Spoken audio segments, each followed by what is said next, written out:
Hello again. Welcome back to this. Today we're going to talk about perspective. How things are perceived by people. Depending on what it is. A lot of people might see negative thinking, but in the end, it could be just realism. Because we don't live in a fairy tale. We do live in a pretty harsh world.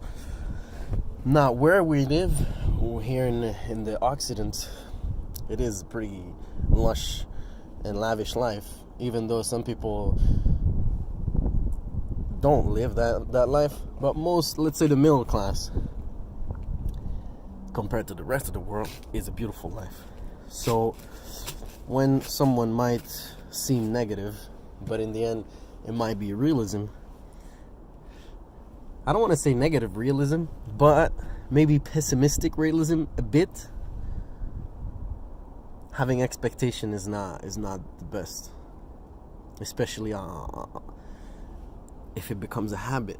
Because when the expectations are not met, you are not happy, and when you're not happy, and it keeps happening and it keeps happening every time, on the long run, it kind of grinds it out in your head, and then you're not even in this situation yet, and you approach it with negativity, and you approach it with, nah, it's not gonna work. Nah, it didn't work last time, it's not gonna work. This at this point become negative, pessimistic negativity. But seeing something that might not happen, it might not happen, but you still keep in yourself that it could, and it is possible. It may not happen, but it is possible, and that's what you got to keep in. That's when it becomes, it's a realist approach to it. It might happen, but the probability of it are less than 50. That's not for everything. Like right now, that was a big ass generalization, but in the end, being realist helps on the long run. You got to learn your limit. There is a certain limitation to the fact of being realist, because at a certain point it really crosses over to the pessimist, and on the other side of the optimist. You want to stay in the middle. You want to balance each other out. You don't want to just see the world in pink, and you don't want to see it in black. Seeing it like you're in the darkness and everything goes bad and everything. No, nothing is gonna go well. It's not like that. It's not gonna go all well either. We're not in happy land, but you gotta believe. You gotta believe. You gotta think that life is worthwhile, worth living. There's always things to do. There's always improvement to be made. You can always become a better version of yourself. And that's the thing. That's the beauty of it.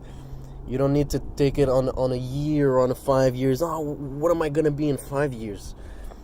5 years is hard to manage. It's over 1,500 days. That's days. Days is 24 hours. And an hour is 60 minutes. And a minute is 60 seconds. Just a minute not doing anything. If I would stop talking for a minute, wouldn't that be kind of long? Imagine then. When we're in 5 years period, you can't plan correctly, accurately ahead like that. You need to start. What am I gonna do in the next hour? What am I gonna do this evening? What am I gonna do tomorrow to make myself better? What am I gonna do to make that step up? Keep climbing the stairs. Otherwise, you're gonna fall down, and you're gonna fall more than one. It's either you go up slowly but surely, or you tumble down. And it might happen that you just take one step down. But in general, when you go down, you tumble down. And when you go up, you steadily go up.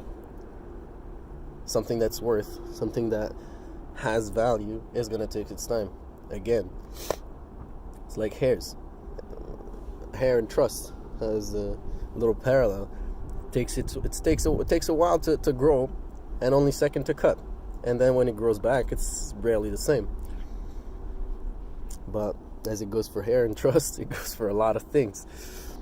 Life is worth to be happy about.